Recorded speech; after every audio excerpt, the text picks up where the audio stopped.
Então, eu vou começar a leitura na página 110 do livro As Existências Mínimas.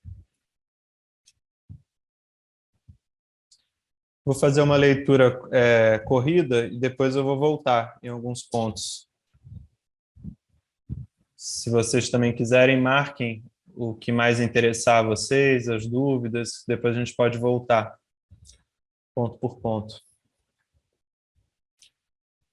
Se houvesse uma lição a tirar de Beckett sobre o limite, seria que, longe de ser intransponível, ele é, ao contrário, inatingível.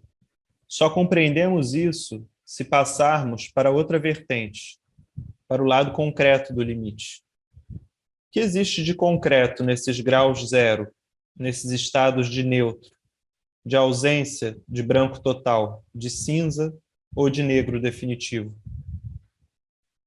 Temos a impressão de que nessas zonas a percepção tem que mudar de escala, onde certas pessoas verão apenas a abstração de uma qualidade pura, outras verão a superfície refletora de movimentos, de deslocamentos ínfimos, induzidos por uma mudança de escala na percepção.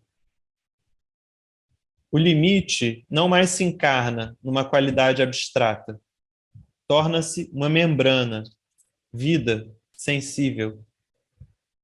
André Masson definia a tela como uma epiderme, mas devemos dizer que todo suporte, todo material é vibrátil, e sua função é recolher as vibrações, mesmo as mais ínfimas, desse limite.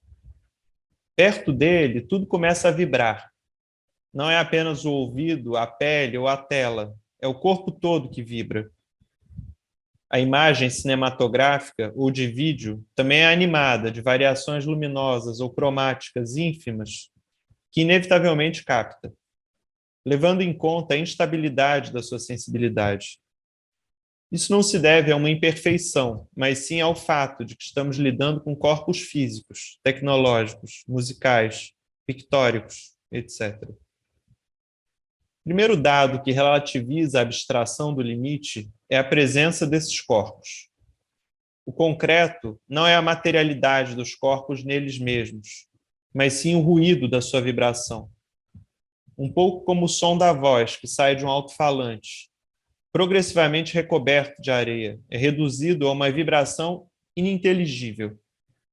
Em Meditações, de Gary Hill, ou como o parasitismo dos vídeos de Nanjun Paik, os corpos, inclusive os corpos técnicos ou tecnológicos, não são mais ferramentas de reprodução ou de adaptação, mas sim superfícies de gravação, captores sensíveis.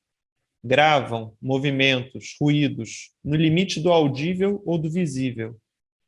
Isso faz deles espécies de almas ou espíritos, mesmo quando são mecanizados ou industriais.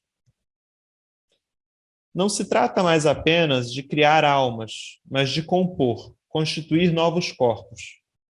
Se o limite não pode ser alcançado, é justamente por causa desses corpos. Os 4 minutos e 33 segundos de Cage são inseparáveis dos ruídos da sala de concertos, que constituem o corpo volumoso do silêncio. Sobre esses 4:33, Cage declara, aliás, como Beckett, que não se trata de atingir o silêncio, mas que o fim se aproximará da imperceptibilidade. O limite é inseparável de um ruído, apesar da extinção da qual ele se aproxima. Um ruído irredutível, no sentido em que o definem as teorias da informação. Em vez, porém, de ser concebido como aquilo que perturba a transmissão da informação, o ruído se torna objeto de uma nova conquista, como o undersound, da qual fala Viola, o ruído constante do mundo, que absorve todos os sons e que deve ser captado, mesmo sendo inaudível e ininteligível. Podemos também dizer que a mudança de escala torna o limite inacessível, por causa da agitação microfísica existente na sua vizinhança. Inversamente, se ficarmos do lado do limite abstrato, suprimimos os corpos. Retemos apenas sua generalidade, uma pura qualidade monocrômica, o branco o silêncio, o negro, a ausência, etc. Do lado concreto do limite, tudo é finalmente bem animado. O branco é animado por movimentos, palpitações vibrantes, como uma tempestade de neve. De modo que, a partir de então, instaurar consiste em criar captores, transmissores, detectores de movimento. Isso não vale só para as câmeras que modificamos para transformar sua sensibilidade, mas para todas as artes, para os móveis que captam as forças do vento, as energias solares, mecânicas, elétricas. Rauschenberg define suas monocromias brancas como telas hipersensíveis, e Cage declara como aeroportos de luz, de sombra e de partículas. O negro tem seus movimentos e suas vibrações internas, como insulagem, cujas composições captam as luzes do ultranegro para além do negro. Assim como o undersound, o ultranegro é, de fato, o momento em que o negro deixa de aparecer com uma qualidade uniforme e se torna, para além do negro, uma luz refletida, transmutada pela noite. Ultranegro, negro que, ao deixar de sê-lo, torna-se emissor de claridade, de luz secreta. Ultranegro, um campo mental diferente do negro. Captação microfísica que faz com que o negro, propriamente dito, torne-se campo mental e adquira uma vida espiritual. Segundo os termos de Surriot, captar as vibrações para dar vida à matéria, dar vida às cores por elas mesmas, é dar-lhes uma alma.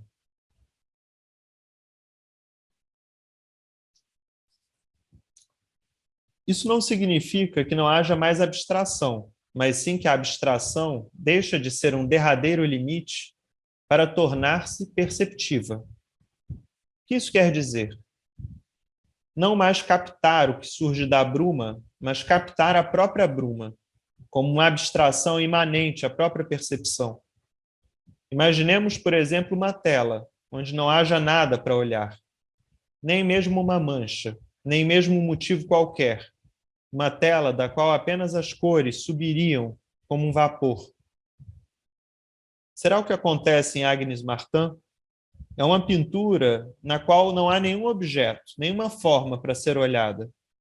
Aliás, as reproduções fotográficas dão apenas uma ideia muito fraca. Na maioria das vezes, seus quadros representam um conjunto de linhas retas, horizontais, que estriam a tela em intervalos, sempre regulares, como num caderno escolar. Elas compõem amplas grades ou quadrículas, que são como o grau zero do desenho, ou a inocência do espírito. Há ali um classicismo, ao qual Agnes Martin volta sempre como ponto de partida ou de repartida. Mas há também a intervenção das cores, quase translúcidas, que na maioria das vezes respeitam o traçado das linhas de acordo com degradês ou alternativas binárias. Poderíamos dizer que a platitude e a gradação das linhas constituem as condições de aparição e de aplicação da cor e seus cromatismos. Apesar da serenidade que se desprende dos quadros, logo percebemos que há uma espécie de luta entre as linhas e as cores. Encontramos, sob uma forma muito apurada, o combate travado por Cézanne entre a geometria teimosa da natureza, que tende a se fechar sobre si mesma como um punho, e a força irradiante da cor. Em Agnes Martin, o olho vai da linha para a cor, mas é sempre a cor que triunfa. Ela se destaca da linha, ergue-se e flutua como uma bruma. Então, por que as linhas? Porque sem elas não veríamos a cor se libertando e se espalhando. Como na bruma, se quisermos capturar seu movimento, será preciso, primeiramente, distinguir os objetos que ela faz desaparecer. É o que acontece em Agnes Martin. Vemos a cor apagando as linhas, tornando-se aérea, nebulosa. Não são monocromias, apesar das aparências, porque as monocromias são opacas. Não há nada por trás da sua bidimensionalidade, mesmo que tenham uma profundidade. Mas em Agnes Martin há alguma coisa por trás da cor, que são as linhas desaparecendo ou aparecendo. A maneira como ela usa as cores lhes dá uma transparência que as desmaterializa e as vaporiza até a abstração. Só que essa abstração não apaga os corpos. É verdade que a cor não colore mais nenhum corpo, mas é porque ela mesma se tornou um corpo translúcido e brumoso. A abstração é o corpo que se tornou pura cor, ou a cor que se tornou corpo imaterial. Através de todos esses exemplos, não temos mais um limite abstrato, que represente a derradeira possibilidade de uma arte, e que erga um muro para separar uma arte daquilo que é estranho à sua suposta essência. Quando o limite se torna concreto, ele não separa mais as mesmas coisas. Ou melhor, não tem mais a função de separar. Pelo contrário, faz com que as artes se comuniquem com elementos estranhos à sua suposta essência. Tornou-se agora um lugar comum dizer que a pintura se comunica com a não pintura, a literatura com a não literatura, o teatro com o não teatro, a dança com a não dança, como condição de seu respectivo funcionamento. A arte torna-se essencialmente impura. Temos agora os ruídos e as imagens na música. Temos as fotografias, os tecidos, a madeira e todo tipo de material na pintura e na escultura. Temos as imagens, o hipertexto, a voz, recortes de textos na literatura, e etc. Todas as artes são afetadas por uma transversalidade e formas de reciclagem e de hibridismo que as tornam multimídia. As obras são plurimodais ou transmodais.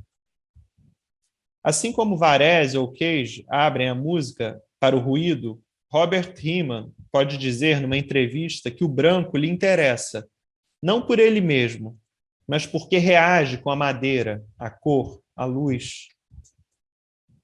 O branco só vale porque capta elementos que lhe são heterogêneos, assim como, diz à sua maneira, Rauschenberg sobre as white paintings. Elas não eram passivas, mas, digamos, hipersensíveis. Ao olhar para elas, podíamos ver, graças às sombras projetadas, quantas pessoas haviam na sala, ou à hora do dia. Rauschenberg é típico desse movimento que vai do branco, do apagamento, o famoso erased, de Koning Drawing, às composições mais tardias, verdadeiros patchworks, em que se comunicam pedaços heterogêneos, monocromias sujas, manchadas, com meias, fotos, recortes de jornal. Talvez essa comunicação muito ativa tenha que passar pela redução, que descrevemos acima. O branco, o silêncio, o negro, como grau zero. É como se fosse uma queda, da qual não precisamos mais levantar. Aliás, será que poderíamos?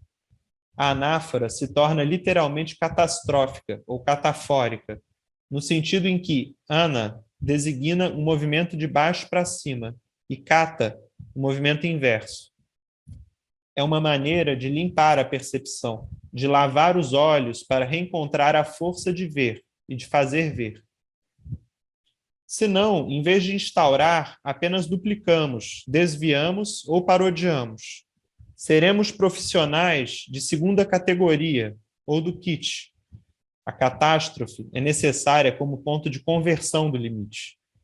Ela passa do terminus and quem ao terminus a quo, quando o impossível abstrato se transforma em um campo de potencialidades ou de pregnâncias, para falar como Surriot.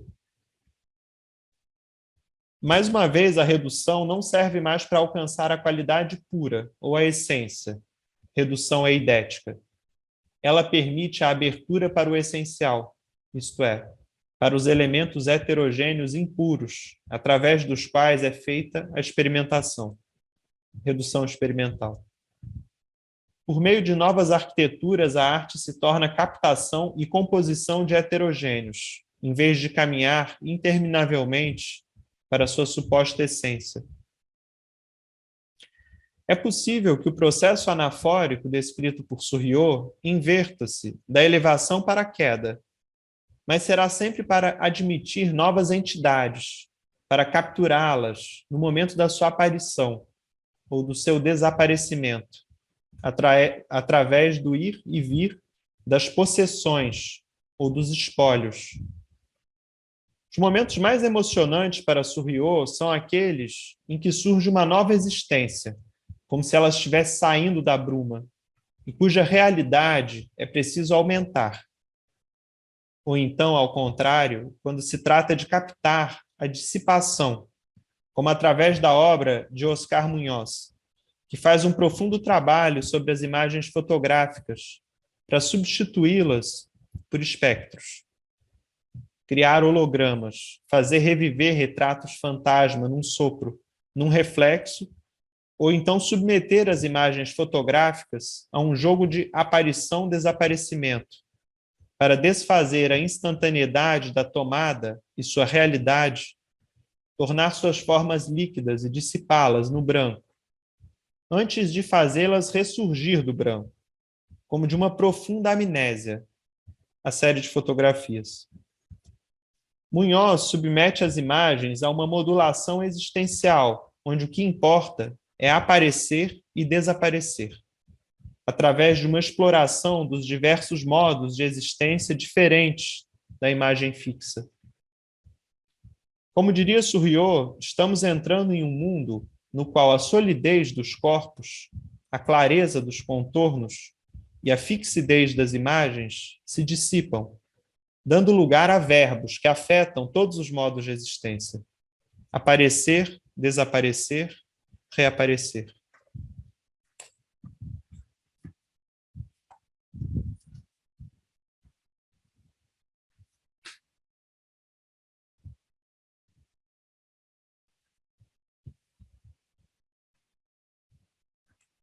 Bom, vou retomar aqui alguns pontos da leitura.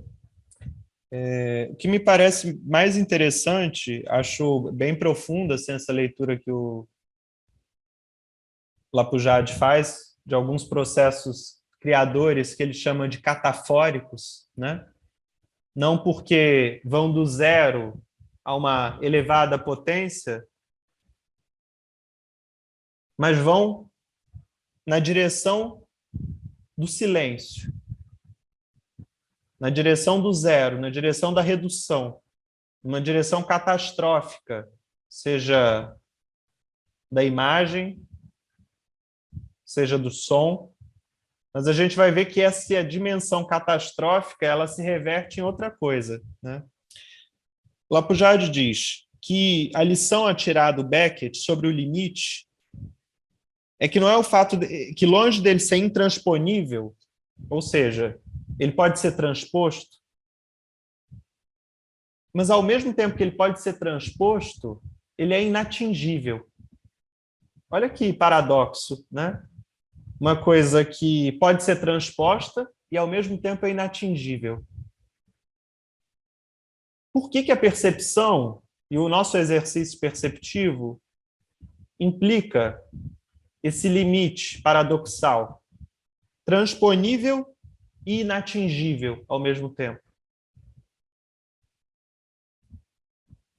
É porque não há uma essência última da realidade, não há uma essência última dos objetos. A gente nunca vai encontrar o limite. Eu estou falando disso aqui há meses, sobre o processo esquizo. O limite, na verdade, é a sua efetuação, é uma efetuação em graus.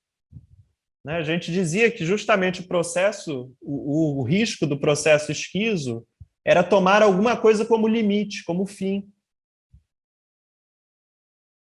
Porque, de fato, o limite é continuamente transponível, mas ele é inatingível. Não há uma essência para o objeto, uma essência para a realidade, uma interpretação que vai dar conta, uma interpretação universal que vai dar conta de tudo. Existem formas de ver, formas de ouvir, formas de pensar. De acordo com o quê? O que possibilita diferentes formas de ver, de ouvir, de sentir, de pensar? O Surriot e o Lapujade, na esteira dele, de certa forma, estão tentando pensar a arte moderna e contemporânea, né? Eles estão pensando uma arte afetada por uma transversalidade, por um hibridismo. Então, até a forma de fazer arte, além do conteúdo, está sendo afetada por essa transversalidade. Né? Por um lado, a nível do conteúdo, já não se busca mais um objeto final, mas um limite incessantemente transposto. A nível da forma, já não há a forma pintura, a forma literatura, a forma música totalmente separadas das outras. A literatura é afetada pela não literatura. O Deleuze já falava que tem escritores que são músicos, que são pintores. Por outro lado, a pintura é afetada pela música e pela literatura. A música, a mesma coisa. Então, é essa transversalidade, né, esse hibridismo que se estabelece a partir do momento que se entende, obviamente que não é racional, mas que se intui, que não se trata de representar o mundo, imitar o mundo, a sua imagem e semelhança. Se trata de captar vibrações. Se trata de operar conversões de ondas. Se trata de tornar a superfície uma pele, um suporte vibrátil para os elementos heterogêneos do fora, para o campo de forças, para o campo de imanência. Então, a arte não revela algo. Não tem, digamos assim, que se há um segredo escondido por trás de um texto literário, não é uma verdade que iremos interpretar. É um acontecimento, é um devir, é um afeto que mobilizou o texto. São sensações. É isso que é refletido na obra. Essas sensações. O nosso corpo é como uma espécie de antena. É uma superfície epidérmica muito sensível. E a arte leva, num ponto radical, essa sensibilidade dos suportes. Não só do corpo humano, mas também de instrumentos, outros suportes. Tem um ponto até em que a arte se aproxima da ciência, né? Esse ponto em que se trata de converter ondas, converter energia, fazer funcionar, produzir algo, produzir uma sensação, produzir uma visibilidade, produzir um ruído.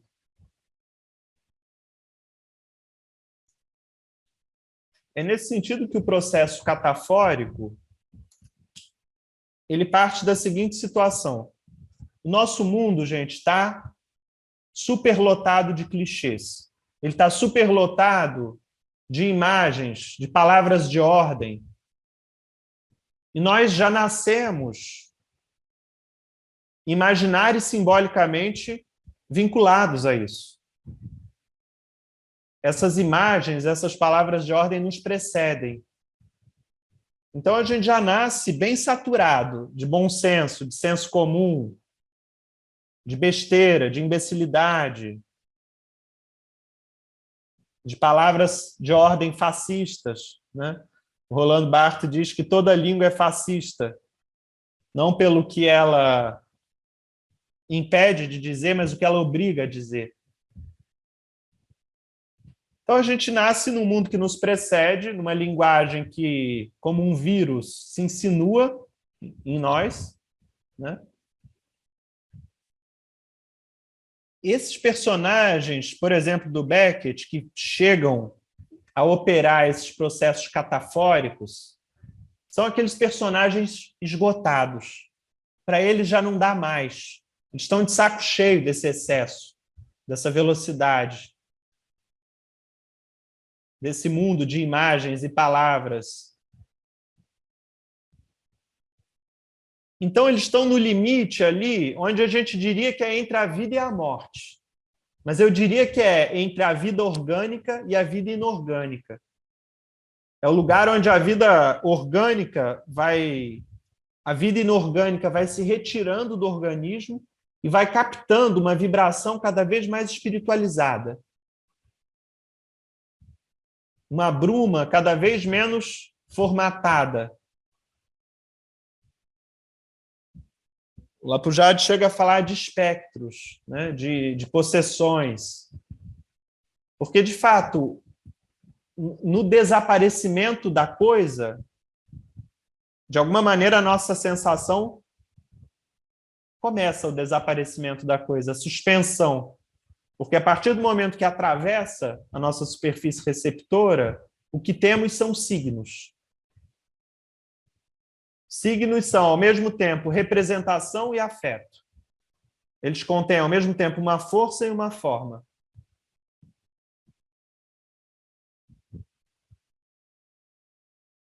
Esses processos catafóricos vão captar os signos que estão cada vez mais desprovidos de forma, estão cada vez mais desprovidos de representação. São os barulhos, são os estalos, são as expressões, são as gírias, são os barulhos com a boca.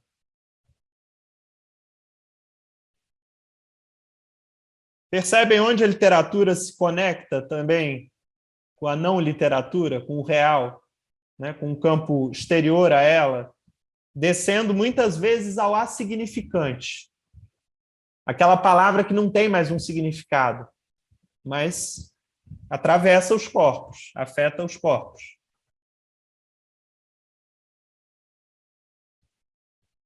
É interessante que, ao tentar dissipar tudo isso que está dado, toda essa percepção, todo esse campo perceptivo dado, imposto a nós, já codificado, a princípio parece que o limite é uma qualidade abstrata. Por exemplo, o branco, o negro, o silêncio.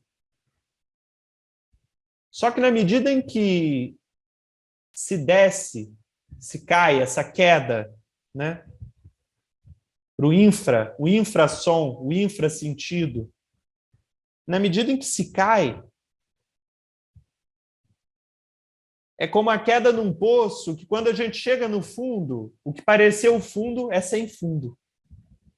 O que parecia o branco, o final, o silêncio, se revela prenhe de sons, de tonalidades, de reflexos.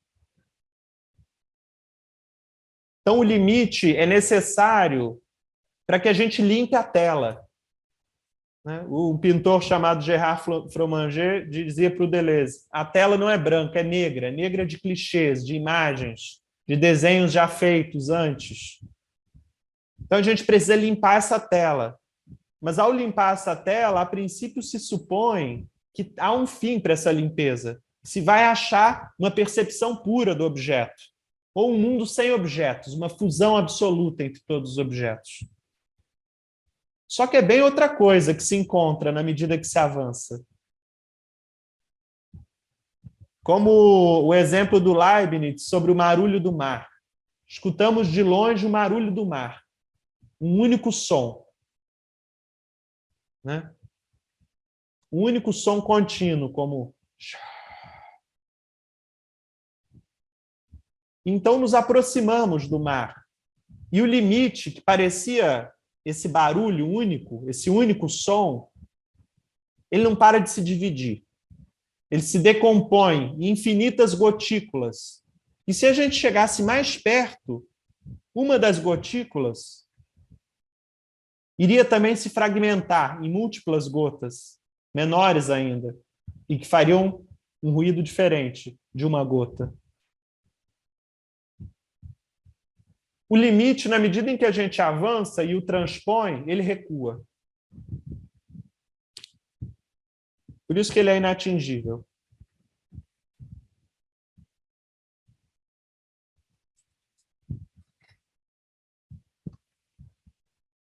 Por exemplo, a gente fala, quando vai, às vezes,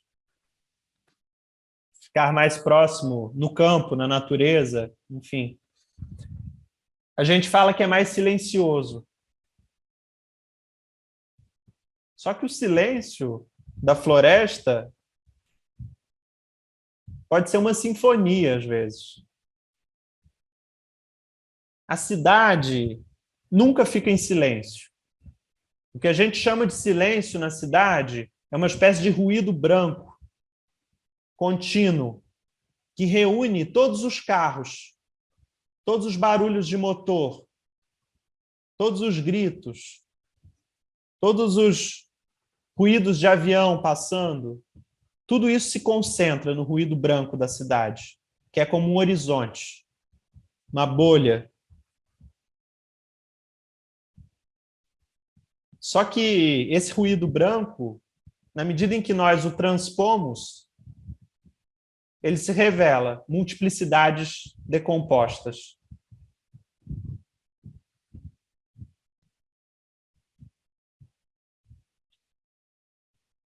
Nas experiências psicodélicas, aquilo que a gente chama de objeto, de repente, se torna uma espécie de tecido ondulante, né? Aquele tecido que se chama chamalote, aquele deslizamento, aquele reflexo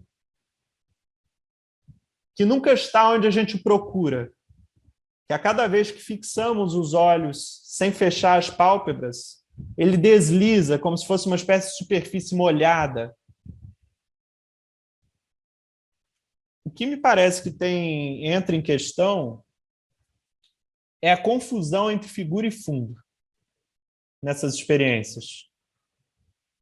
Em geral, a gente tem essa experiência de figura-fundo porque é uma experiência biologicamente... Rapidinho, gente. Deixa eu ligar aqui. A percepção de figura-fundo nos serve evolutivamente.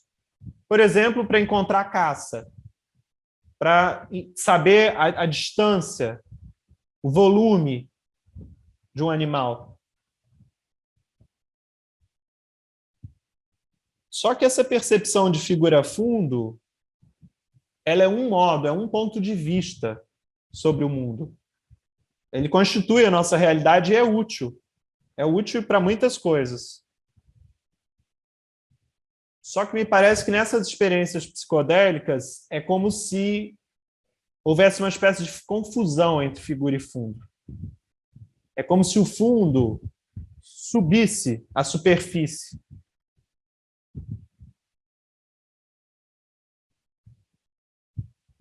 E então vemos algo próximo do que o Deleuze dizia a respeito da percepção. Ele dizia: toda percepção se dá sobre um campo molecular. Os objetos são extraídos pela percepção de um campo molecular.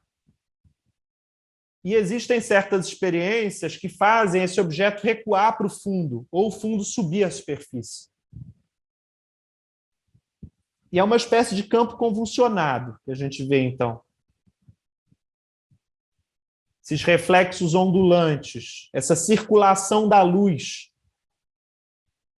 Parece, às vezes, também uma experiência de olhar uma célula ao microscópio, né? Aqueles micropontinhos se mexendo o tempo todo, se deslocando, numa lógica aberrante, numa lógica imanente de fluxos.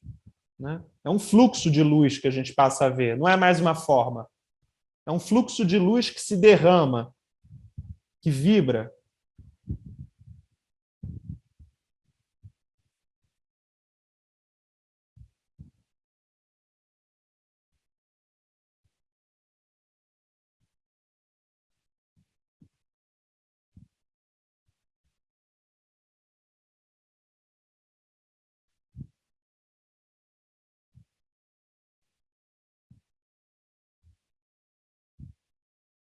Parece que tem a criação na arte, mas também no xamanismo, de uma espécie de intimidade com essas existências menores. Sejam sons, né, músicas, imagens, grafias, uma espécie de intimidade em que passa a se negociar uma espécie de campo de afetação com essas existências menores. É como se elas parassem de nos afetar apenas indiferentemente ou dolorosamente, nos fazendo padecer por elas,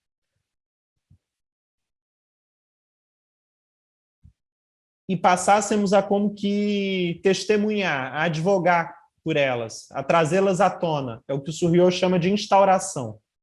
A instauração implica um gesto que traz à tona existências mentais ou espirituais, se quiserem, que não existiam antes que esse corpo dê existência a elas. Que corpo? Um corpo sonoro, um corpo musical, um corpo de palavras, uma tela.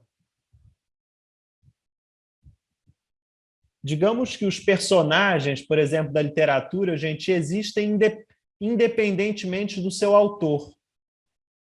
Os desenhos, as pinturas, as cenas, elas reclamam um direito de existir. Como que elas reclamam um direito de existir em nós? Nos atormentando. É como se a gente recebesse uma carga de afeto demasiado impossível para ser suportada sozinho. E a gente tivesse que transpor isso em palavras, em imagens. E dar existência, liberar esses espíritos. É justamente a extração do vapor, a extração da bruma, das formas em que a vida estava sendo aprisionada.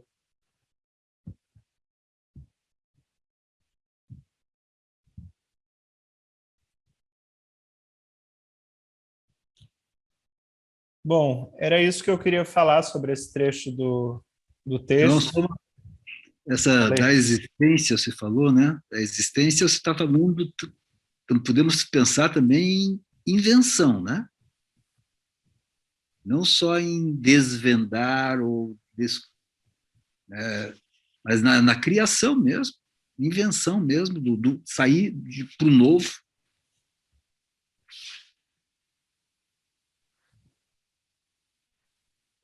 Eu acho importante esse ênfase, porque não se trata de encontrar essas existências menores, de revelar elas, mas dar existência a elas através de um agenciamento. É a criação desse suporte, tem a ver com a modulação também, né? Sobre isso, nos livros do Castanheda, tem um momento que o Dom Juan fala assim para ele: o meu aliado não está no fumo. O fumo é a mistura contendo os cogumelos mágicos. Ele fala: o meu aliado não está no fumo. O aliado está no lugar para onde eu vou quando eu uso o fumo, em determinadas circunstâncias. Né? Então, o aliado, digamos assim, o processo não é garantido pelo objeto, pelo fumo, pelos cogumelos mágicos, mas implica a criação, o Viveiro de Castro fala sobre o xamã, de uma diplomacia entre mundos. Essa diplomacia entre mundos tem relação com um agenciamento, uma composição, um modo, uma maneira, um estilo. De que maneira?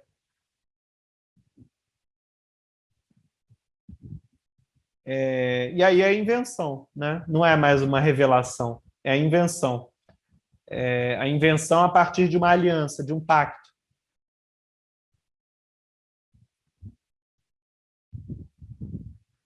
O Lapujade insiste bastante nessa ideia que nós só existimos através dos outros. Fazê-los existir é existir mais intensamente.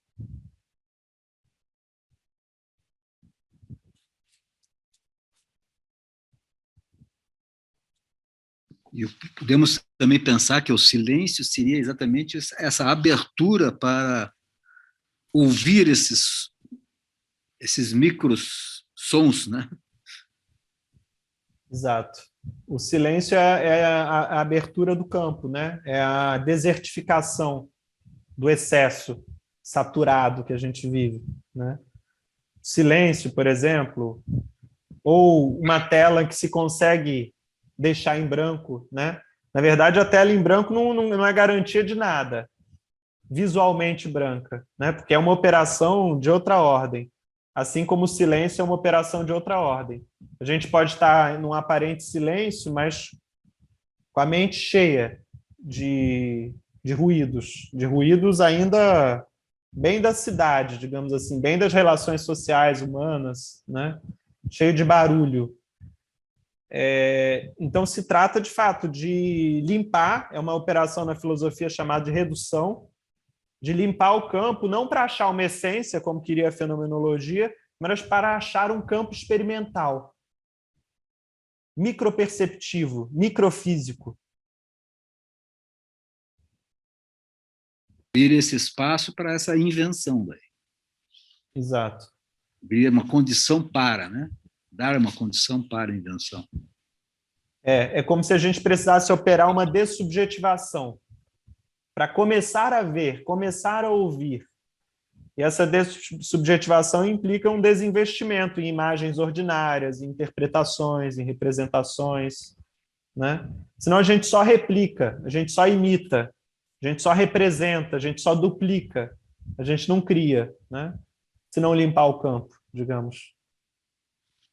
A limpeza do campo é que garante o encontro com a microlíngua.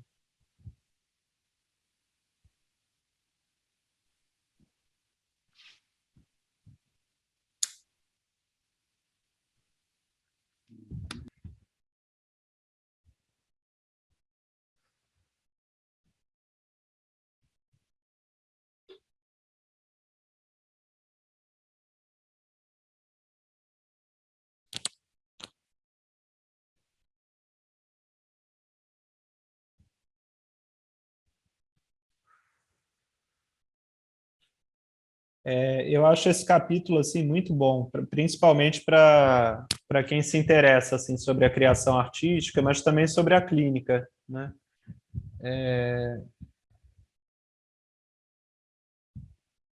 Me lembra, por exemplo, as práticas da Lygia Clark, né, que trabalhava muitas vezes com pacientes limítrofes e, e usava alguns objetos, né? Os objetos, como os objetos transicionais do Winnicott, objetos que a pessoa iria interagir ali. Eu não sei se não lembro agora se tem um nome específico esses objetos, mas são objetos que as pessoas iriam interagir numa sala de terapia, digamos assim. Almofadas mais ou menos pesadas, porque para a Lygia Clark, nesses experimentos, não se tratava tanto de reconstituir os limites dos corpos, como um corpo normal, com as percepções ordinárias, mas de encontrar novas alianças, novas vibratibilidades para aquele corpo, para recompor aquele corpo de outra maneira, com outros fluxos. E nessa era uma espécie de viagem sinestésica, né?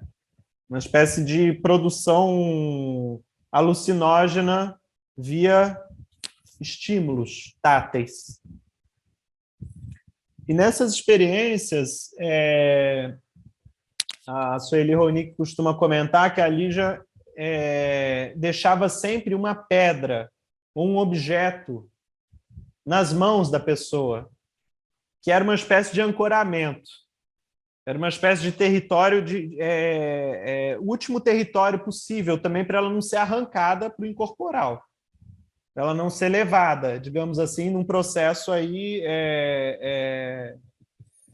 digamos assim, em que ela seria arrastada por essas ondas, em que ela perderia, que a pessoa perderia todo o senso de identidade, né? Então, ao mesmo tempo, tem essa coisa de não recompor um corpo igual, mas produzir um corpo que ainda tem uma espécie de firmeza, que ainda tem uma espécie de território, ainda que móvel, né? A pedra na mão é uma espécie de território móvel. Firmeza está com ela, né? Está na mão dela, não está nem no solo mais.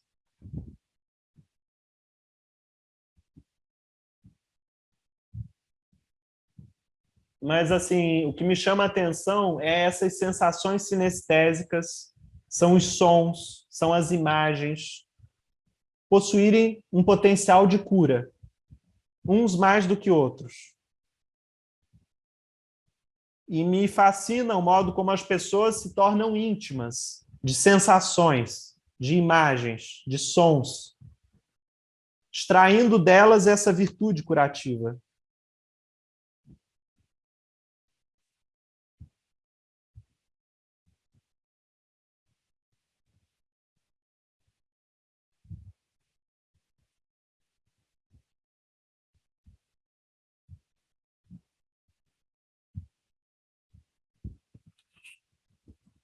Tem uma passagem no Castanheda que o Dom Juan diz para ele que se tornar um nagual, se tornar um homem espírito, para se tornar um homem espírito é necessário refletir no abstrato. Mas esse refletir no abstrato justamente não há uma coisa final, uma essência final a se achar, não há uma revelação a se fazer. Mas é esse mundo cheio de portais, de penumbras, de limites incessantemente transpostos e que recuam. A nossa vida é essa viagem dos umbrais. Nós fazemos algumas coisas achando que a gente vai encontrar um limite de felicidade, a partir do qual nada mais importa depois disso que eu vou fazer. Só que no dia seguinte tem um dia de ressaca, por exemplo, né? Se trata disso, desse limite que recua, desse final que é interminável. O final se tornou interminável.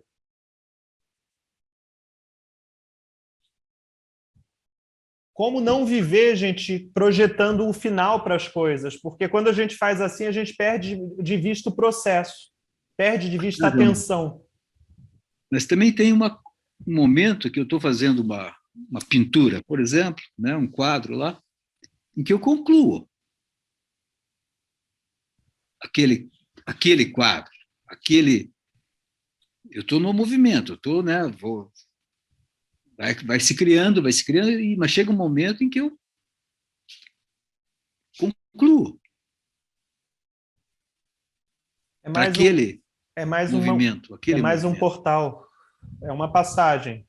Digamos assim, a força que te agita, ela poderia vislumbrar essa pintura como um fim. Só que ao chegar ao fim dela, nisso que você pensava ser o horizonte, a vida continua, a força que te agita continua. E o pintar, enquanto processo, provavelmente vai exigir outras pinturas. A continuação e, ao mesmo tempo, a ruptura com esta. Limite, portal, umbral, passagem. Né? Eu tenho pensado isso muito em vista da viagem, sabe? Quando a gente vai viajar, às vezes a gente programa paradas, pontos de parada. E aquele que dirige, mas também os outros, tem que vencer resistências até chegar a esse ponto de parada. Tem várias coisas que podem acontecer.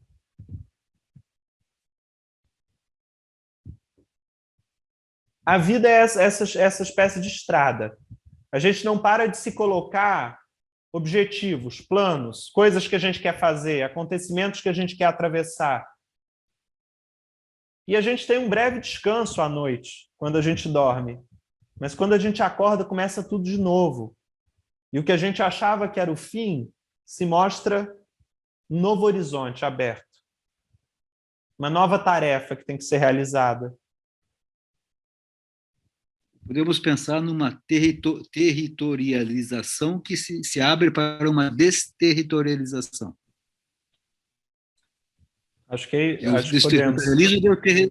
Seria essa continuidade. Eu terminei aquela obra, mas isso já me chama já me leva para outro quadro, outra pintura, para uma pintura seguinte. Uhum. Parece, Paulo, que ao mesmo tempo nos atravessa uma desterritorialização relativa e uma absoluta. Quando você se desterritorializa, ou melhor, quando você territorializa, de algum modo, criando uma obra a partir de uma desterritorialização, de alguma maneira você resolve uma desterritorialização relativa. Só que, como a linha baleeira no Moby Dick arrasta os caçadores, existe uma desterritorialização absoluta que continua pregada em você, te puxando, porque é a vida, buscando outras saídas, buscando outros fins, que na verdade serão começos. Desejo de desejar. Desejo de desejar, é uma boa expressão. O Bataille falava morrer de não morrer. João, você falou da viagem, posso ler um poema? Claro. Vamos lá. Olha só. Fazer as malas é tarefa impossível. Aquele que ainda não partiu tem que colocar na mala aquilo de que precisará aquele que vai chegar. A terra prometida a um será, no entanto, entregue a outro. As camisas que não cabem, empilhadas sobre a cama, servem perfeitamente naquele que vai partir, mas deverão servir aquele que vai chegar. A passagem comprada por um será usada por outro, e de seu próprio álbum de família olharão para ele parentes de outra pessoa. Quem está de partida arruma a mala de um desconhecido.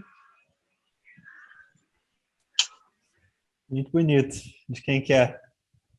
É da Ana Martins Marques. Bonito. Eu acho que aí a gente vai para um plano, esse pensamento da viagem, da passagem, a gente vai para o plano dos incorporais, né? Quem está arrumando a mala não sabe quem vai partir, né? É como se houvessem fluxos, ondas que estão nos tomando, em que a gente cada vez é possuído por uma onda diferente, em que aquele que nós éramos, que tomou certas decisões, de alguma maneira já foi transformado, e aquelas decisões precisam ser revistas, precisam ser reatualizadas.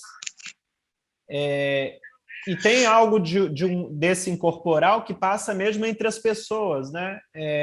Uma pessoa que lê uma obra de arte de outra, um livro de outra, muitos anos depois, e escreve um trabalho a partir dessa leitura, ou simplesmente é afetado por essa leitura.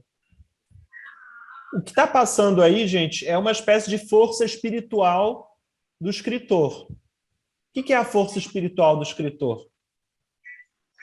É como se ele tivesse pego toda a vida dele, todo o maior esforço da vida dele, extraído através de um enorme esforço, uma espécie de caldo heterogêneo de coisas com as quais ele armou uma composição, as quais se elevaram, foram instauradas como um corpo literário, por exemplo. O que há guardado, impregnado, imantado nesse suporte? Signos, acontecimentos incorporais. Tem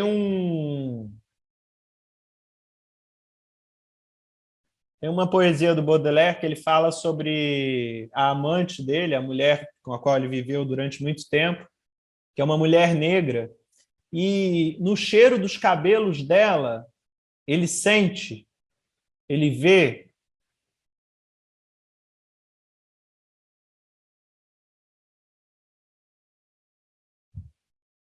as coisas as mais maravilhosas, as coisas mais... Ele sente o cheiro do ópio, do cravo, do café. Ele sente os climas tropicais, as enchentes, os maremotos. É como se aquele objeto não fosse apenas um objeto externo ao qual ele vê. Aquele objeto é o que um filósofo chamado Meinong chamou de objeto ideal. Um objeto ideal pode ser muitas coisas ao mesmo tempo. Ele traz muitas potencialidades. Ele é um coeficiente de afeto, pode ganhar várias imagens, vários sentidos.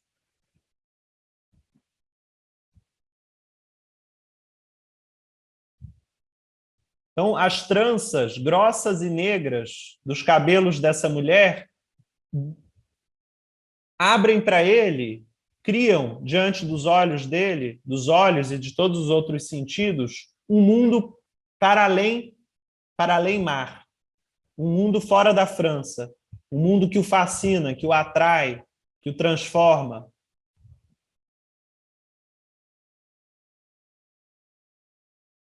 Então, na arte, a gente está lidando com esse caráter do signo, né? O signo que implica... incluída nos bancos genéticos para que seja feito um cruzamento com o DNA de parentes de desaparecidos. O material... O signo que implica essa fronteira, esse entre o eu e o outro. É o que passa entre o eu e o outro. É a força que passa entre o eu e o outro e é codificada.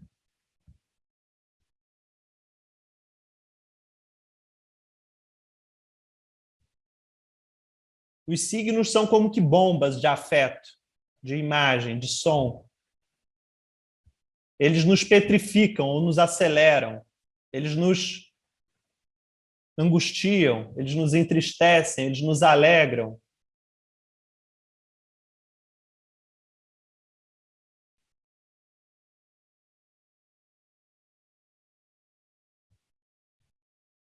De alguma maneira, esses signos que aparecem na literatura, eles não são literários, eles são fora da linguagem. Eles dizem respeito ao real. É assim que, como num caso literário, num caso real, a gente se apaixona, por exemplo, pelo sorriso de alguém, pelos olhos de alguém, pelo jeito de andar. A gente já falou aqui sobre isso como as singularidades pré-individuais, na linguagem esquizoanalítica. É isso que passa e produz intensidade, desloca, subverte o eu, aquilo que pensávamos ser o eu.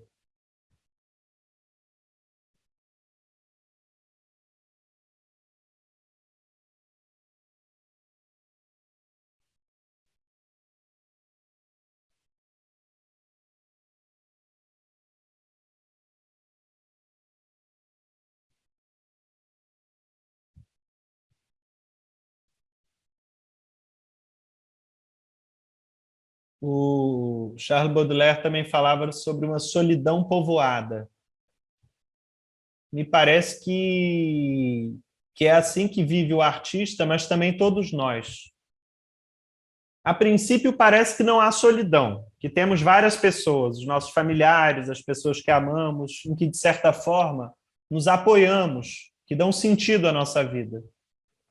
Mas há certos momentos de agonia, de perda, de ruptura, em que os laços sociais, os laços humanos perdem o sentido. Eles são solapados, eles são destruídos. E a gente se encontra, como diria o Belchior, no sertão da solidão, né? Ou, como diria o Baudelaire, nessa solidão povoada. Às vezes, só essas rupturas, essas reduções, essas desertificações fazem com que nos reconectemos, ou nos conectemos, ou criemos uma superfície de reflexão, de refração, de modulação, para esses pequenos ruídos, para essas tonalidades imperceptíveis, para esses reflexos de luz, para essas sensações quase imperceptíveis, os calores, os choques, as coceiras. São povoamentos, são multiplicidades.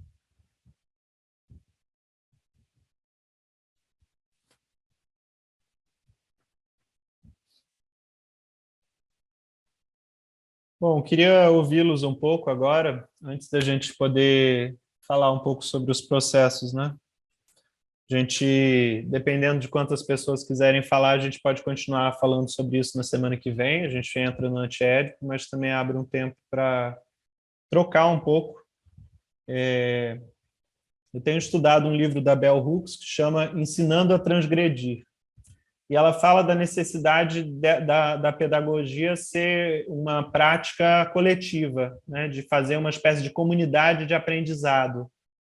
E para isso é importante, às vezes, que a gente traga as nossas experiências pessoais também.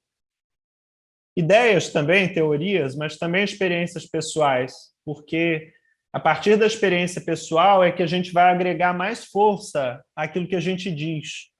É onde a gente vai encontrar a nossa voz. Porque sobre as experiências pessoais é onde tem mais carga de afeto para ser usada, para ser convertida em imagem, para ser convertida em som. Então, assim, é um exercício, digamos, de engajamento também com o próprio aprendizado, né? De legitimação, de autorização também da própria voz, da própria imagem. Enfim, é isso. Quem quiser falar aí, e depois, quando quiserem começar a prática das trocas.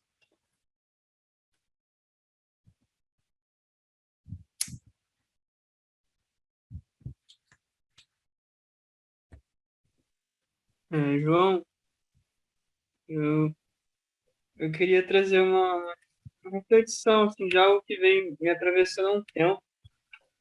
Eu e minha companheira, acho que vai misturar um pouco sobre pensar isso que eu vou trazer e talvez a questão dos processos, assim. A gente estava, eu fiquei meio ausente esses últimos encontros porque eu tive que fazer uma mudança meio repentina, assim, um pouco mais rápido do que o esperado. E aí a gente estava no ônibus juntos indo ao Rio de Janeiro e ela tinha escutado um podcast falando um pouco sobre a filosofia do cínico, né? E aí a gente vem pensando uma coisa que estava escutando uma música do Tom Zé, aquela que é complexo de épico, acho que é essa a música. E aí a gente começou a fazer uma brincadeira, assim, porque a gente ia falar antiético, falava antiépico, fazia uma coisa assim, colocava misturando as palavras. E aí a gente começou a pensar na questão do antiético, assim, né? Começou a procurar etimologia, o significado da palavra ético, né? Tem a ver com falar, palavrear, né? Não só com essa estrutura textual, assim, né? Na produção literária dos gregos, mas também tem a ver com agir, assim, com a maneira de expressão, né, pela linguagem.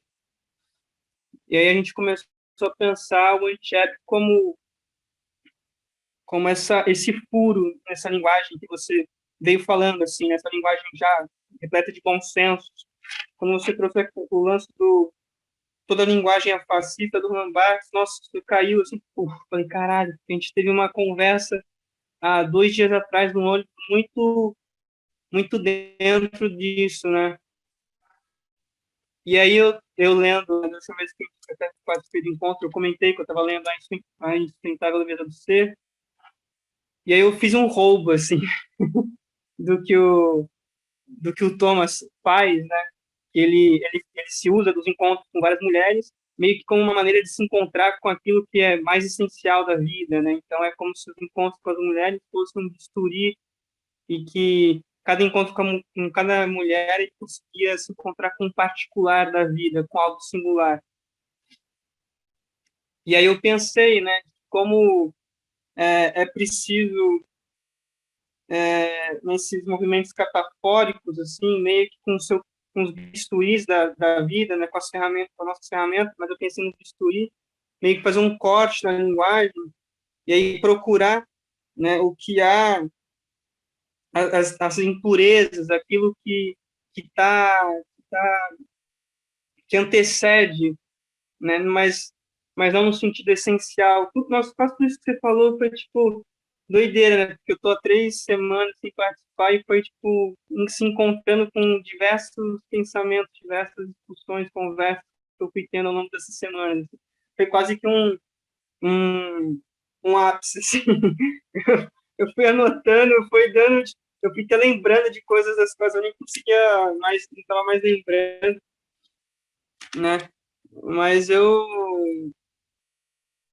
foi uma conversa muito, foi algo que me veio muito na cabeça, assim, esse bisturi, assim, seria um antiético, porque aí não seria uma antítese à linguagem, né? Não, tipo, não é um abrir mão, deixar, tá? Tipo, não, então se a linguagem, todas as linguagens são fascistas, então vamos abrir mão dessas linguagens e pronto, tá tudo, né, resolvido, assim, né? E não é um abrir mão, mas é furar elas, né? Rasgar elas. Tipo, você mesmo já falou uma vez sobre isso, tipo, rasgar a linguagem, né? Rachar as palavras. Eu peguei aqui, tipo, né, isso. Né? Então, como dentro do nosso processo criativo, esse está muito implicado ali, esse processo de furar, de rasgar a linguagem, assim, de procurar esse fundo, né? Não procurar assim, mas dar existência a esse fundo, esse plasma assim que é a bruma que está ali e fazer com meio que essa coisa de tirar a forma ali, né? Tem muito enrijecida e espalhando as palavras, assim, as letras ficarem quase como uma sopa de letrinhas, assim, e que elas estão nadando assim no plasma, né? E que você vai criando assim possibilidades assim mais múltiplas assim para aquelas existências minoritárias que são cada letra, né? Cada letra é como se fosse uma célula, né? Quando você falou assim, a célula, você olha ali, cada letra é uma célula, e a composição de letras é uma palavra, e a palavra também é uma célula, então você vai criando assim diversos microcosmos assim com essas composições. Enfim, eu quis trazer um pouco disso porque é algo que veio me encontrando já por um tempo e foi as suas falas assim me me instigaram novamente a pensar nessas questões aqui.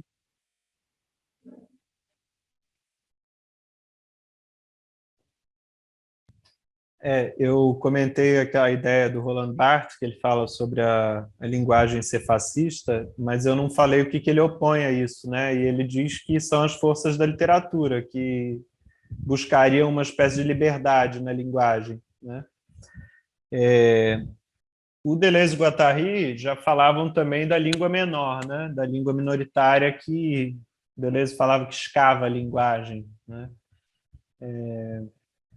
A Bell Hooks dá o exemplo de como que os negros norte-americanos eles foram muito oprimidos pela linguagem, né? Foi imposta a eles pessoas, grupos que tinham linguagens diferentes, né? Múltiplas línguas ali, tiveram todas que ser subjugadas, submetidas a aprender o inglês como língua oficial. E era uma linguagem que os oprimia, tanto na forma quanto no conteúdo. Era uma linguagem cheia de palavras de ordem a eles, cheia de estereótipos, de preconceitos.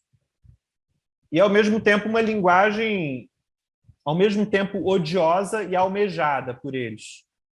Porque era a única forma também deles entrarem na sociedade, de serem admitidos, né? E, em algum momento,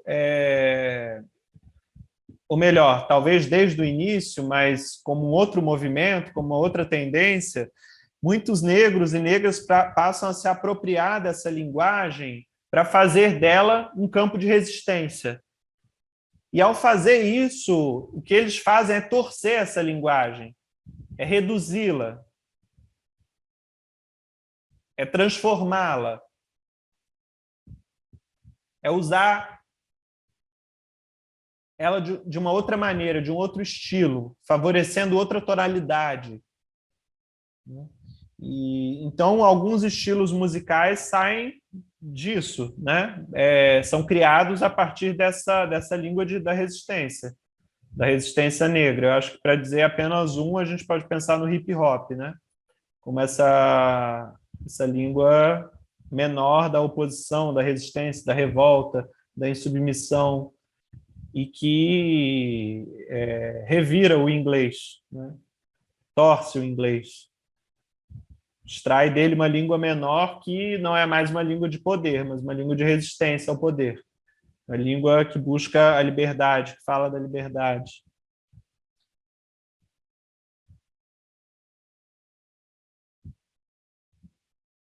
Então, assim, extrair novos sentidos e novas tonalidades da língua tem relação estreita com criar uma língua menor. Como extrair sentidos que não eram pensados, que não eram imaginados? Como extrair sonoridades que nunca foram alcançadas antes?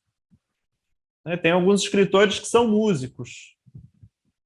Tem alguns escritores que escrevem mais para os ouvidos que para os olhos.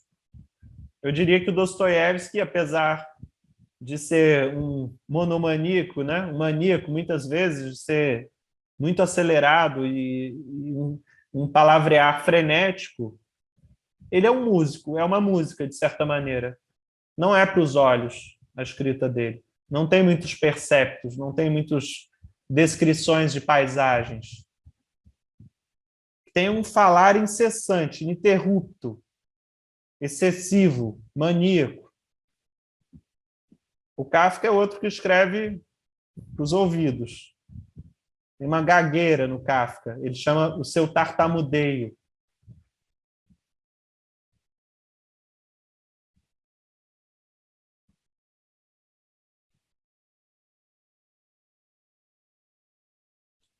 Mas, enfim, o que me ocorreu foi isso, a partir do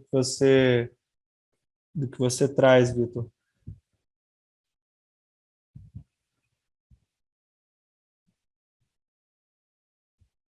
Essa possibilidade da gente pensar também a resistência pela língua, né? A criação pela língua e não só essa língua dominada, né? Submetida.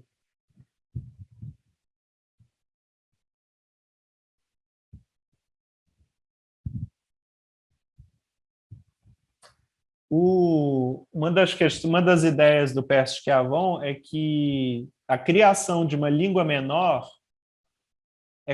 corresponde, correlata de um maior exercício do desejo.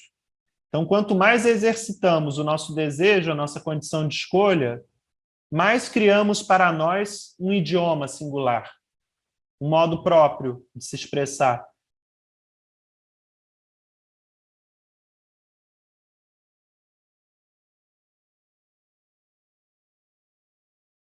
É um existir mais, né? Uma realidade mais intensa, intensificada, estirada.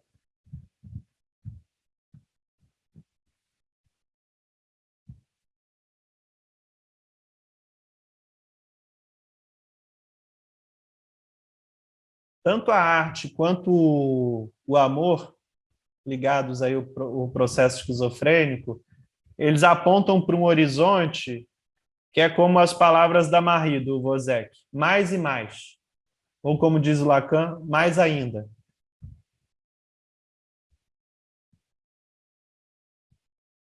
Um gozo, ao mesmo tempo, de sentido e de gosto, de sensação.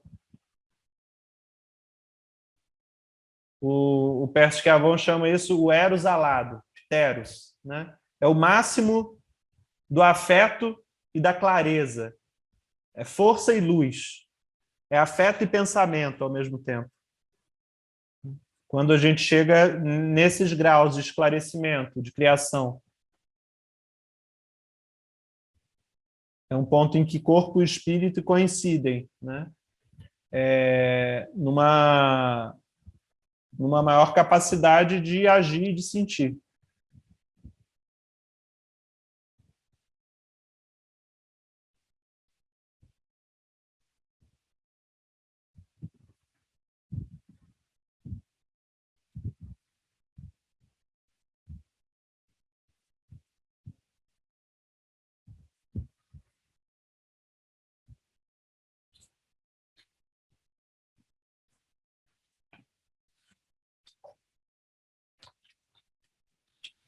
Bom, João, eu posso também comentar um pouco Eu divulguei lá o filme, O Camelo, o Leão e a Criança, né, na rede aí, né, para quem tivesse oportunidade, tivesse, né, desejo de assistir e tal.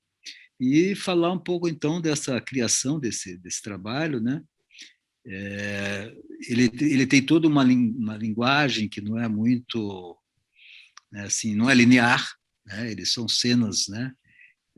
Até o que se buscou quando se pensou, né, em construir a ideia de ter aquelas cenas é que cada cena tivesse uma intensidade que passasse ela por si, né? Por si só, uma tensão, né? E que daí, na conjunção das cenas, fosse se estabelecendo aí possíveis conexões. E uma coisa que a gente tinha, claro, tem ali toda uma participação, inclusive o João Pescavon, né? Ele participou como consultor e tem algumas coisas da sua própria, seus conceitos lá, né? Pulsão de vida, que ele, né, trabalha, né, dupla afirmação, né? E traz dali algumas, né, um personagem lá que comenta sobre essas.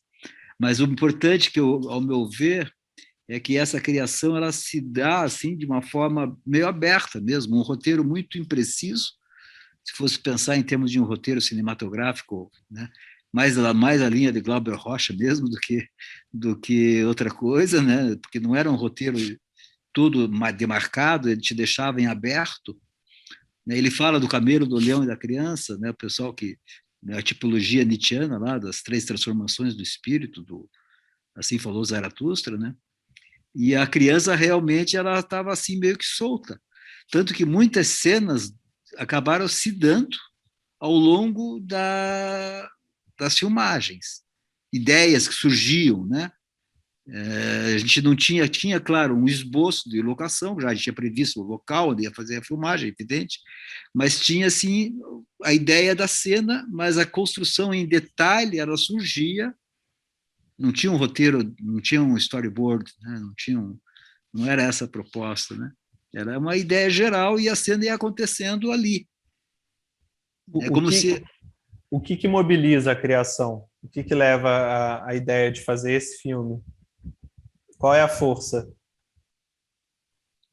Era trazer toda essa experiência, né, minha e das pessoas que estávamos trabalhando, né, trazer isso para uma experiência mesmo. E realizei, foi o meu primeiro filme, de primeira direção, né, eu peguei, vamos fazer, e com a força de um desejo mesmo de passar. Eu contava mais do filme do que tinha do que o roteiro eu contava. Eu contava assim, né, explicando o filme, mas com uma implicação tamanha, porque ele tem ali, né, se baseou em histórias que tínhamos levantado, em histórias até reais, né, histórias que tinham a ver comigo e com as outras pessoas que estavam no trabalho, né? Então ele tinha essa implicação, né, que trazia uma força, ao meu ver, e que possibilitou ele se fazer muitas vezes. O exemplo de uma situação que tínhamos eu estava fazendo uma filmagem, foi feita em São Luís do Maranhão e no Paraná, né? Eu estava fazendo aqui no Paraná, quando eu estava fazendo a filmagem, mas aquele personagem que foi usado lá tinha que estar aqui. Isso surgiu na hora da filmagem. É como se o filme começasse a falar, ele falar o que ele queria. É como se houvesse ali dizendo, não, agora tem que ser coisas assim, de ter um texto a princípio para cumprir lá necessidade de um roteiro que eu mandei lá para a Rouanet, né? De repente aquele texto que foi feito assim rapidamente, aquele texto ficou perfeito lá na frente. Então, como se ele trouxesse uma música que foi convidada uma cantora, uma música que tem lá no bar e tal. O filme foi feito com pouco orçamento, com pouca gente, né? Então muita correria mesmo, né? Acontecendo as coisas mesmo. E daí, de repente, eu chamei uma pessoa, uma cantora conhecida, e ela, eu tenho uma música nova que eu gosto, assim, falei, vamos... E, pô, daí chegou na hora de fazer a filmagem, eu não tinha nem visto a música ainda. Na hora de fazer a filmagem do bar, e a música fala do personagem. Sabe? Então, esse tipo de arranjo que acontece, que o filme começa a agenciar, né? O próprio fazer ali começa já. A gente chegava num momento nas filmagens com um roteiro prévio, assim, né? E, bom, daí de repente aquele embaraço, até no começo, como vão por onde vão, de repente uma luz, a luz está boa aqui, vamos jogar para cá e tal, e é como se a criança surgisse ali, não fazer, não, então vamos fazer assim, vamos fazer assado, e no final uma coisa assim de agenciamento mesmo que aconteceu. Então é muito fora da indústria cinematográfica, assim, né? Tudo decupado, tudo certinho, definido, tal. Então acho que essa é, não sei se o pessoal que viu teve alguma assim sensação, alguma, né, impressão disso, mas ela tem uma coisa assim meio que se fez, né?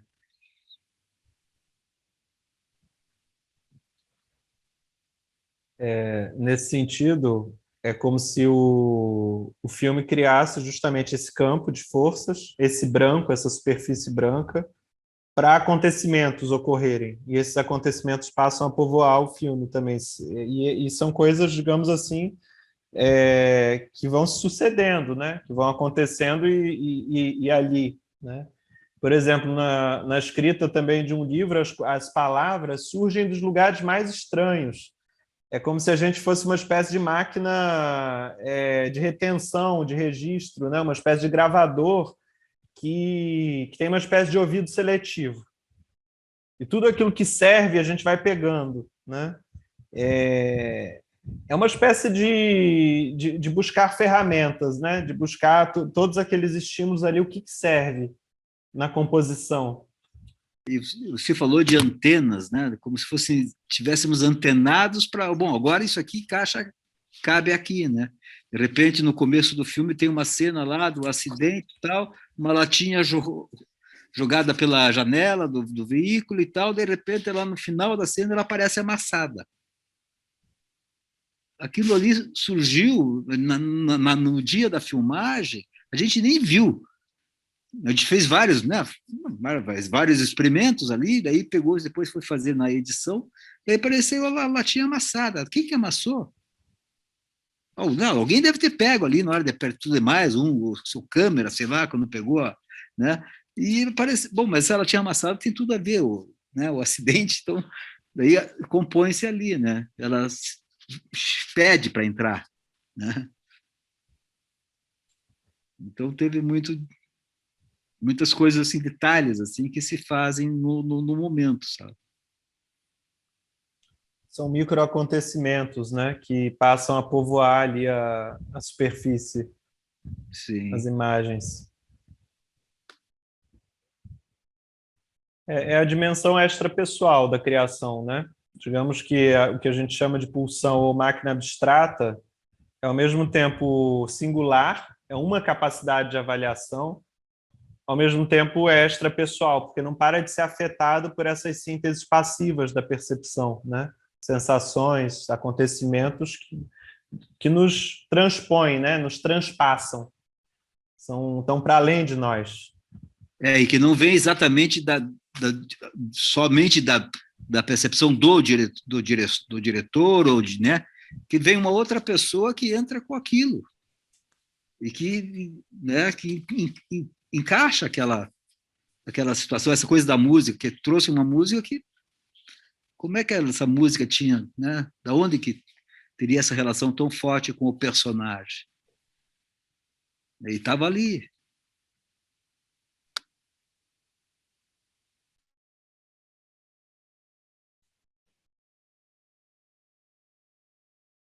Alguém? A Cris, levantando a mão, pode falar. Boa noite. Eu queria Boa noite. perguntar qual que era o nome do filme, minha internet estava, e onde que eu posso ver, que eu acho que minha internet ficou meio instável assim, na hora que o Paulo começou a falar. E aí também, através da fala do Paulo, eu estou nesse processo, ontem eu terminei aqui um filme também que eu estou fazendo, e eu estou fazendo uma pesquisa sobre fazer filme, né? E a minha orientadora, ela me jogou essa chavezinha, assim, de o que que faz você fazer um filme, né? Da onde que nasce essa ideia, né? Eu sei que tem até um texto do Deleuze, né, que ele vai falar, né, o que é fazer um filme, né? O que é ter uma ideia em cinema. Mas aí eu fiquei pensando muito nisso, assim, qual que foi o disparador, né? E eu moro na beira de um rio, e esse rio, eu fico, como é que eu posso dizer? Sendo afetada pelo som do rio à noite, como se ele estivesse conversando. Então, eu comecei a ser afetada pelos sonhos que eu comecei a ter e pelo próprio jardim que tem na beira do rio, assim, uma estátua que representa a cabeça do Anhanguera, né? Eu moro em Goiás, e um indígena em cima enfiando tipo, uma espada assim, nele. E aí, pesquisando algumas coisas, as coisas começaram a se conectar. Então, tinha essa cabeça que eu achava muito estranha, assim, era uma fonte que jorrava água da boca do Anhanguera, uma coisa bem assim, uma estátua bem interessante. E aí, pesquisando, eu fui ver que esse Bartolomeu Bueno, o pai, quando ele veio para Goiás, ele tomou uma flechada, parece que no olho, e aí eu já conectei que aquela estátua, de fato, talvez seria a representação disso, e o carteiro que veio trazer uma correspondência para mim falou que a rua que eu morava chamava Bartolomeu Bueno, mas o primeiro nome da rua é um nome indígena, que é Cambaúba. E aí começou as coisas meio que se conectando, assim, a história do Rio, com a história que não foi contada, com os sonhos que atravessam, trazendo umas pistas, e como que é possível fazer um roteiro com a história em si, com sonhos, com o que você observa, com o que o Rio te comunica de alguma forma, e aí eu estou nisso, assim, tentando escrever agora, nesse momento, sobre esse processo, né? Como abrir esse lugar. E essa fala sobre o branco, que tem as. Eu achei bem interessante, né? Que chega ali no fundo do poço, né? Parece que não tem mais nada. E aí, assim, eu fiquei pensando nisso, nossa, mas eu escrevi isso aqui, já fiz a cena, mas passou 2, 3, 4 dias, de repente o pensamento já mudou. E aí você já, nossa, mas eu já filmei isso, agora não dá mais. Aí eu quero refilmar, e aí as coisas parece que não.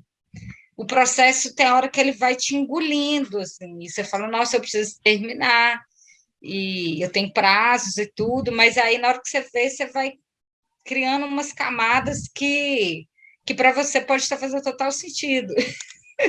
Mas às vezes, para eu conseguir agora conectar tudo isso, é que vai ser a experiência que eu estou refletindo, né? Refletindo até sobre essas falas e sobre todo esse processo. Eu queria saber o nome aí do filme aí do Paulo, onde que eu consigo ver.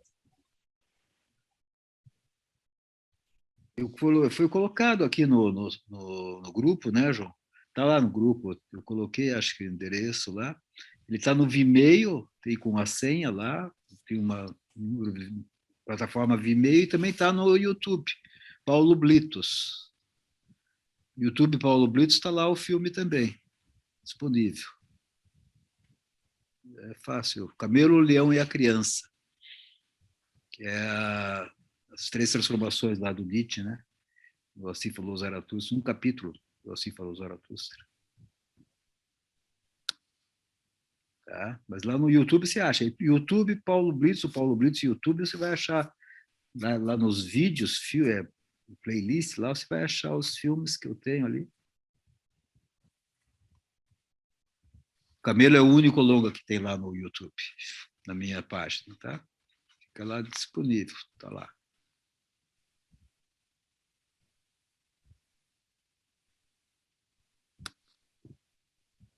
Tudo bem, Cris? Vou olhar aqui, obrigada. Sobre algumas questões que você falou, Cris, por exemplo, como que surge, né, uma ideia para a criação? Me parece assim que a arte surge do acontecimento e dos afetos provocados no acontecimento. Me parece que o segredo encriptado assim, em toda obra é aquele afeto que a instaurou, né? Aquele afeto que ativou uma força, que se esforçou para dar imagem, para dar som. Então, de fato, são os acontecimentos intensivos na nossa vida, aqueles que a gente não consegue esquecer, aqueles que ficam povoando a nossa cabeça, aqueles teimosos que ficam insistindo, né, que nos obsedam. É como se a gente tivesse que compartilhar, é como se a gente tivesse que projetar aquilo sobre um suporte, sob o risco dele nos parasitar. É como se a gente precisasse passar essa energia para um outro suporte, para poder, de alguma maneira, passar adiante também, né? Receber outras coisas, receber outras vozes, outras imagens. E sobre o processo de criação, assim que você fala, tem aqueles livros do Deleuze sobre cinema, né? Acho que você deve conhecer o Imagem em Movimento, Imagem em Tempo. Eu acho que é interessante você pensar nessa distinção para ver em que direção que você quer colocar as imagens, né? Digamos, só respondendo ao movimento, bem racional, né? Atos respondendo a atos, ou você quer instaurar essa dimensão catafórica, as alucinações, os cristais de tempo, nessas quedas bruscas.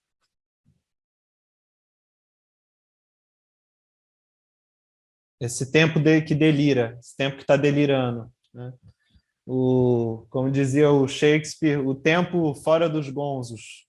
O tempo está fora dos gonzos.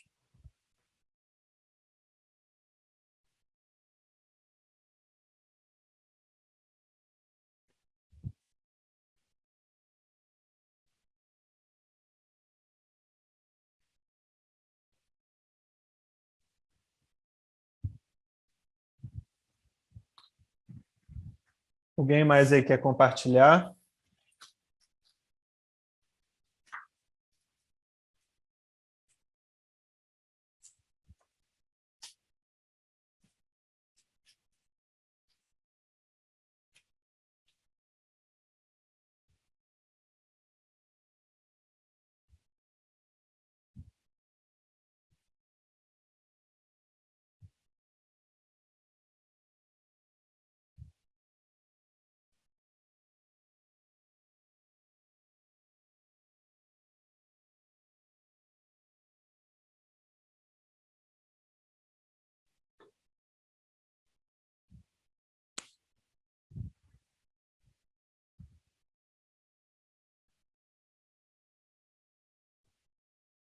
E aí, gente? Vamos fortalecer esse intercâmbio aí de ideias. Acho que é uma oportunidade assim da gente treinar, exercitar a própria voz, né? Falar sobre o próprio processo. João, vou criar coragem. Então,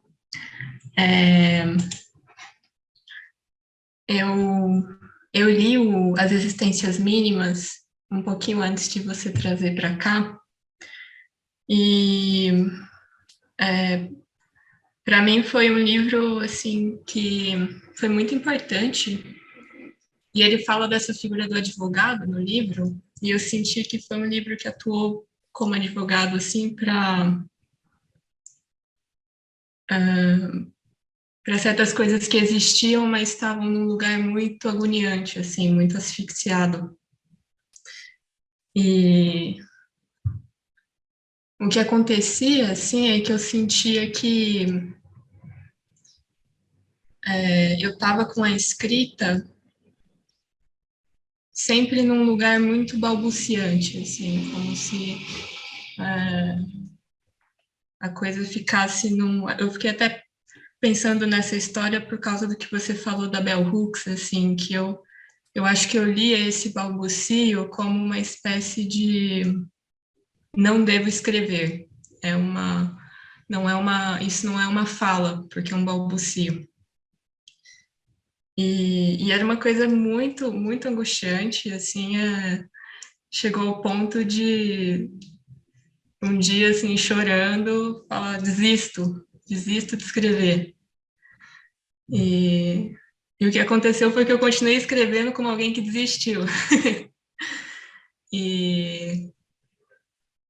E aí, assim, aconteceu um processo que não foi antes de eu ler esse livro, mas esse prosseguir, né, depois de eu ter desistido e depois encontrar o livro, me fez ver que tinha uma outra força, que era, eu não conseguia dizer, mas eu também não conseguia calar. E aí eu me sentia quase assim, como se fosse um embate de grandes infinitos, assim, eu não consegui dizer, mas também eu não consegui calar. E aí o balbucio também não me pareceu mais um padecer só, começou a me parecer uma espécie de ação, né?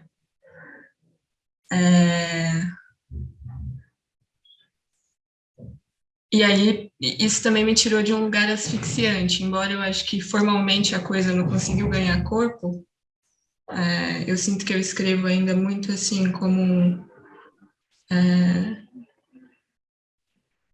a coisa vem e parece que eu mesma não tenho força para prolongar, porque eu mesma fico meio absurdada com aquilo que aconteceu, mas essa agonia, que eu acho que ela era bem venenosa, assim, ela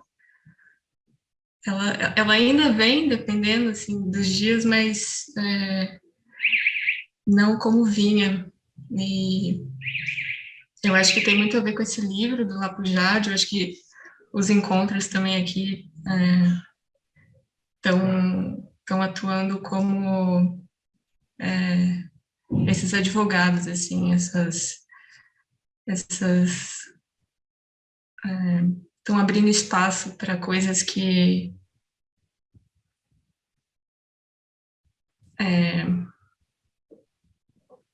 uma força em mim mesma massacrava, assim, vinha com muita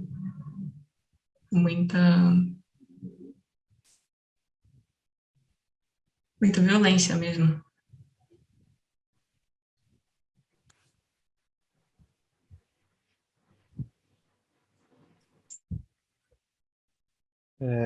Achei bonito o que você falou a respeito do desistir de escrever e continuar escrevendo, né, no ponto da desistência. Porque, de alguma maneira, o balbucio talvez fosse visto como negativo, e seja visto como negativo, em vista da língua maior, né? Ou a língua clássica, o modo como você deveria escrever. Mas talvez já seja o rastro ou a própria língua menor, né? O Kafka falava que escrevia pelo tartamudeio, a gagueira, né? E no Kafka, eu já observei isso aqui, a respeito dele, as vírgulas e os pontos implicam que ele está o tempo todo se deparando com ordens que vêm de fora. E são essas ordens essas palavras de ordem exteriores que o tempo todo fazem se chocar com alguma coisa, né? Gaguejar. O gaguejar é um índice de que ele está encontrando resistência, de que ele está sendo atacado, de que ele está sendo bloqueado por alguma coisa, de que ele não consegue falar, normalmente, digamos, ordinariamente.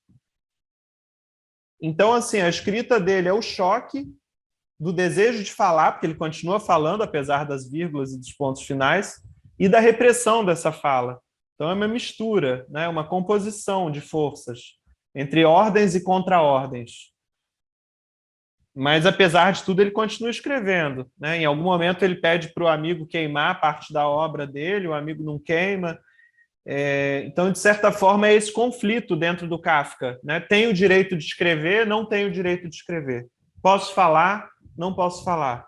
Posso existir, não posso existir. Então, enfim, é como se a princípio a gente se sentisse mais na língua, a gente experimentasse a língua como um padecimento, a língua fascista, a língua que nos ocupa, que nos pega, né, que nos aguilhoa, para dizer como o Elias Canetti. Mas na medida em que a gente toma intimidade com ela, né, que a gente se apropria, ela pode se transformar num instrumento de resistência e de singularização de um processo, né?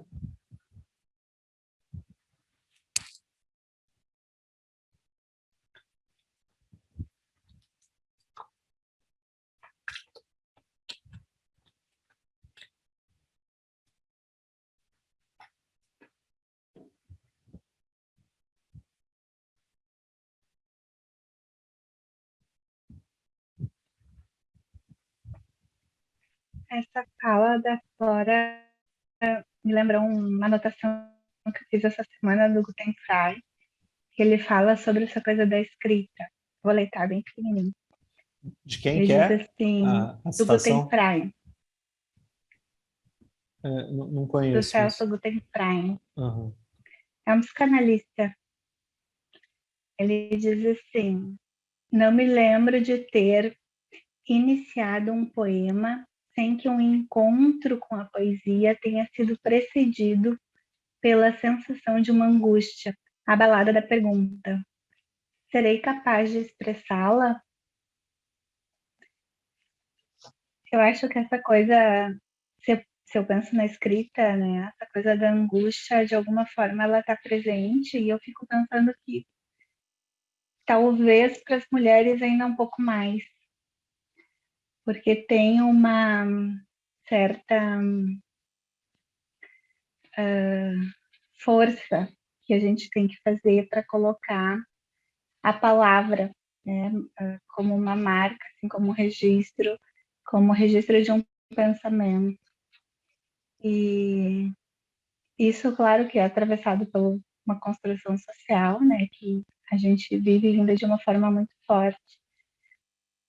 Mas eu fico pensando que quando a gente se dá conta do que está segurando a gente, do que está impedindo que a gente escreva, e daí pensando mais na escrita mesmo, fica muito mais tranquilo lidar com essa angústia.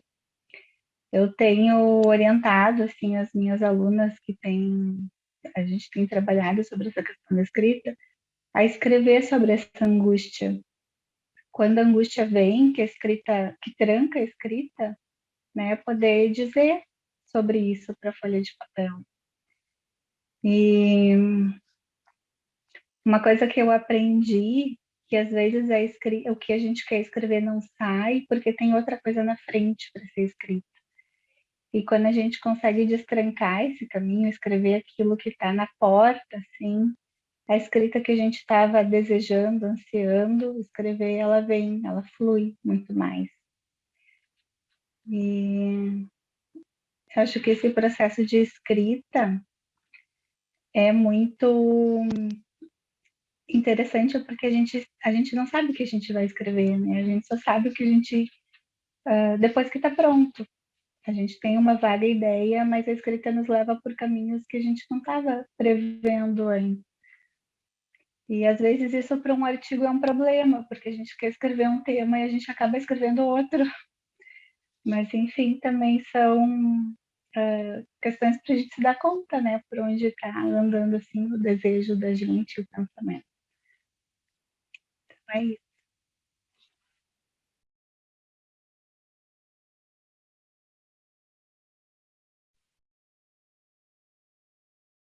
É o encontro assim da singularidade com o extrapessoal, né? Tem certas contingências na relação com o fora que vão se apoderar de você e vão entrar ali de alguma maneira, né? É o que eu falo a respeito do fascínio ou da obsessão, né? É como se alguma coisa nos obseda e não nos larga mais, até que ela seja expressa.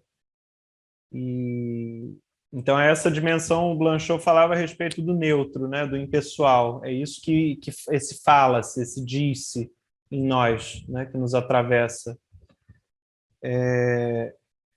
Eu acho que o Deleuze e Guattari e o Percy Schiavon, eles reconhecem essa dimensão extrapessoal do diz-se, essa neutralidade, né, de tudo que pode ser dito, de tudo que já foi dito e que nos precede, nos atravessa, mas eles também vão pensar uma dimensão que no Blanchot é a própria escrita, né?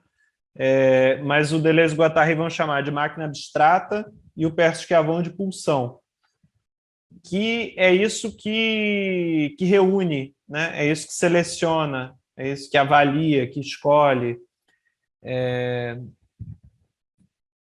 Então, como pensar esses dois processos juntos, né? O singular e o extrapessoal, é algo interessante assim do processo, né, criador. Como algo pode ser ao mesmo tempo o mais singular e o mais extrapessoal.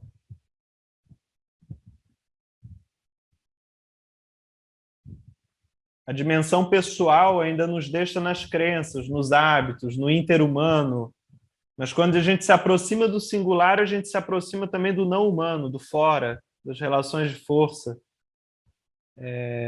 do próprio humano visto segundo uma perspectiva impessoal, segundo uma força impessoal, como na literatura do Lawrence.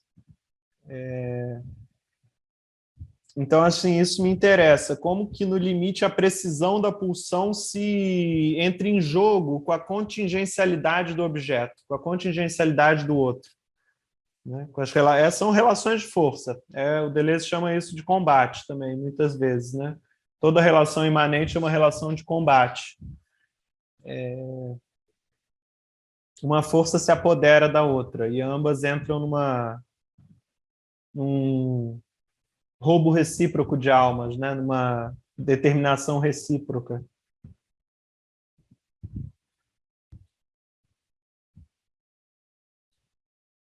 Você vive através da obra, a obra vive através de você, sendo expressa, e você vive mais através da obra.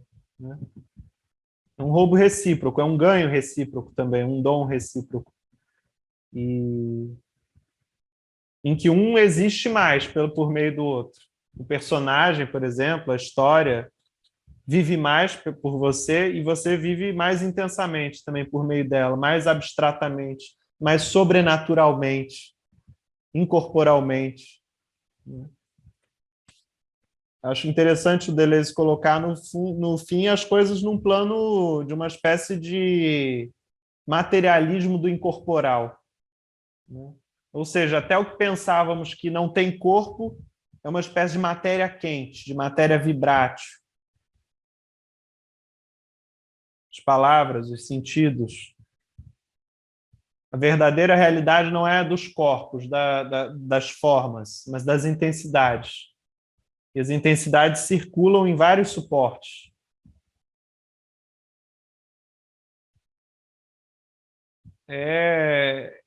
A realidade, né, o real desse campo literário, os povoamentos desse campo literário, que também são povoamentos do real, da vida, né? Afetos e acontecimentos. Mas que também sempre estão se dando da forma assim, da singularidade pelos corpos, né? Sim. Vivendo através dos corpos, né? Nesse entre. O Pierre Klossowski coloca no plano de possessões, os sopros inspirados e as suas possessões. Né? Na medida em que há uma possessão, há uma incorporação. Há uma encarnação. É isso, a gente só vive através de um corpo, mas isso que vive através de um corpo é além do corpo. É um fluxo inorgânico. Mas há um maneirismo corporal, né? Um jeito de viver, um jeito de fazer passar, um agenciamento. um suporte, uma pele. Isso me remete à questão da onda-partícula, né? Da física. É uma partícula, mas é onda. E é onda também, né? E são ambos.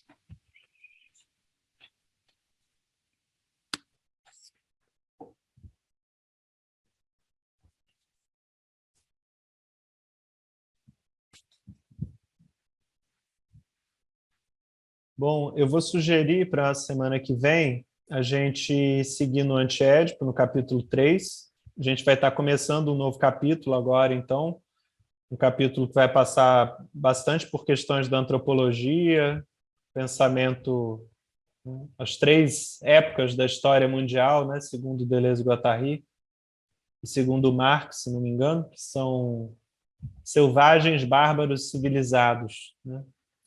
Vou falar um pouco sobre essas 3 épocas, mas também 3 processos de codificação. 3 processos semióticos que continuam até hoje funcionando, né, em maior ou menor escala, todos eles. E a gente vai enveredar um pouco pela antropologia, pelo pensamento indígena, talvez questões relativas à antropologia do matriarcado, para opor um pouco a antropologia contra o Estado, né? Opor não, mas ou melhor, aproximar um pouco da sociedade contra o Estado. Então tem bastante coisa aí para a gente pensar nos próximos encontros, e aí vai ser também um longo estudo, né? Um capítulo grande. Se vocês quiserem convidar alguém para participar do grupo, vai ser um bom momento, porque a gente vai estar começando assuntos novos, né? Assuntos diferentes. Mas eu vou sugerir a gente continuar ainda ao fim do encontro, assim, faltando 40 minutos, a gente também tentar continuar num diálogo em cima da questão do processo criador. Eu vou trazer um pouco uma experiência minha de escrita de um livro e sugiro assim que outras pessoas também tragam assim seus processos, né, os acontecimentos, os afetos que mobilizam seus processos, e vamos dar voz. A gente precisa se apropriar, em alguma medida, fazer uma aliança com essas forças que nos habitam, ter mais intimidade com elas, né, para que elas falem cada vez mais livremente aí pela nossa boca também.